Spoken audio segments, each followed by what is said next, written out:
Bonjour et bienvenue dans cette vidéo sur la structure de l'atome. Donc ici j'ai un rappel sur ce qu'on a déjà vu. Donc ici on a la présentation du symbole d'un atome.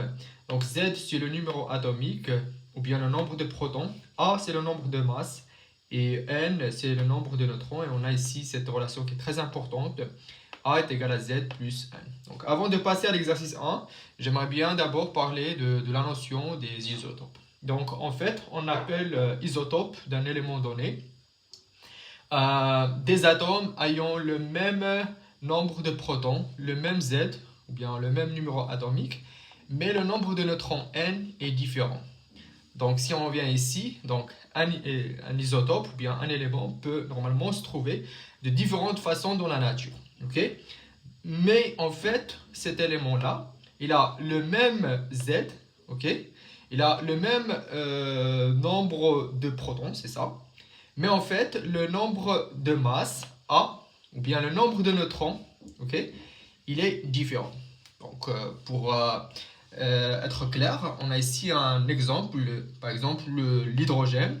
Dans la nature, on peut le trouver sous trois formes, ok? Donc, quand vous voyez ici, on a le numéro atomique, il est le même. Donc, c'est 1, 1, 1 dans les trois cas. Par contre, dans la définition, le nombre de neutrons, il est différent pour les trois espèces.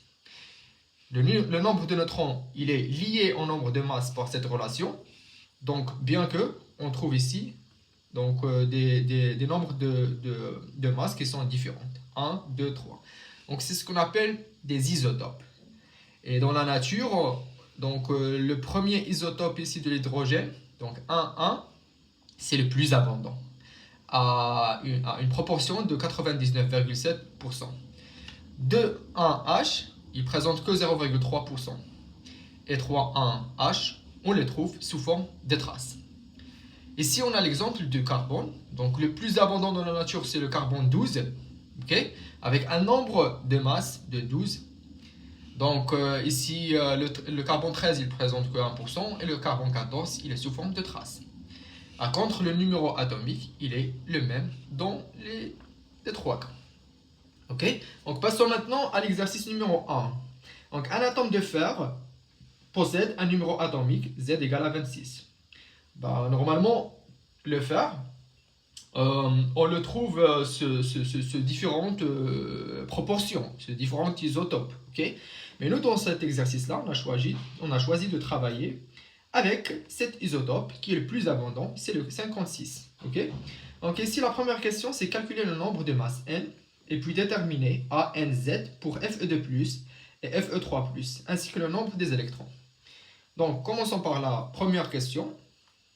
On va calculer le nombre de masses N. Donc, on a déjà Fe, il est neutre. Okay.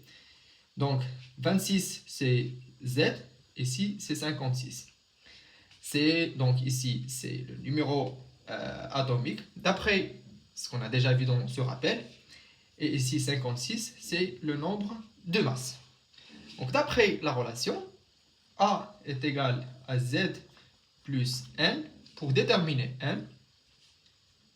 Donc, N est égal à moins Z. Donc, N est égal, donc A, c'est 56, moins Z, c'est 26. Donc, N est égal, donc 6, 6, c'est 0, 5, c'est 30. Voilà, donc le numéro de neutrons, bien le nombre de neutrons, pardon, est égal à 30. Donc maintenant, déterminer AN et Z pour Fe2+, et Fe3+. 2. Donc pour Fe2+, donc Z ne change pas, ici A, voilà. Mais ce sera mieux de mettre comme ça, 26, 56, c'est bon. Donc Z est égal à 26, A est égal à 56, et N, d'après la relation, est égal à 30. Ok? Donc le numéro de neutrons, le numéro de masse et le numéro atomique. Donc que ça soit la charge de notre élément, donc ce qu'on voit ici, c'est que les trois numéros ne changent pas. Pareil pour Fe 3 plus. Donc 56, 26.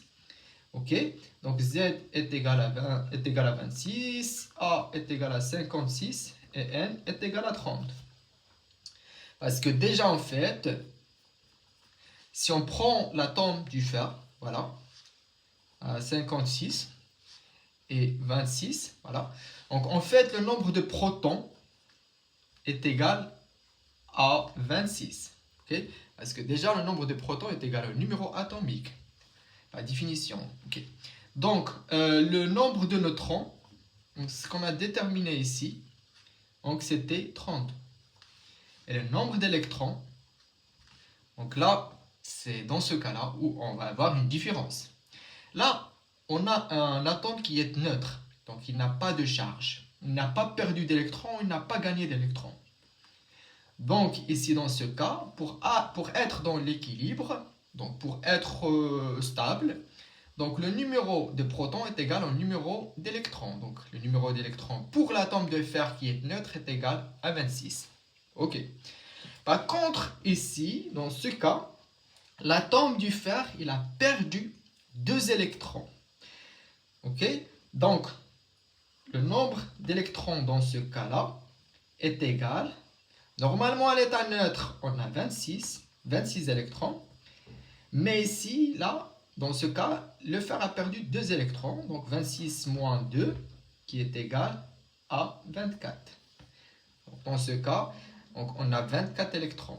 Et dans ce cas, donc l'atome du fer a perdu 3 électrons. Donc à l'état neutre, c'était 26. Mais ici, il a perdu 3 électrons. Donc on a 23 électrons.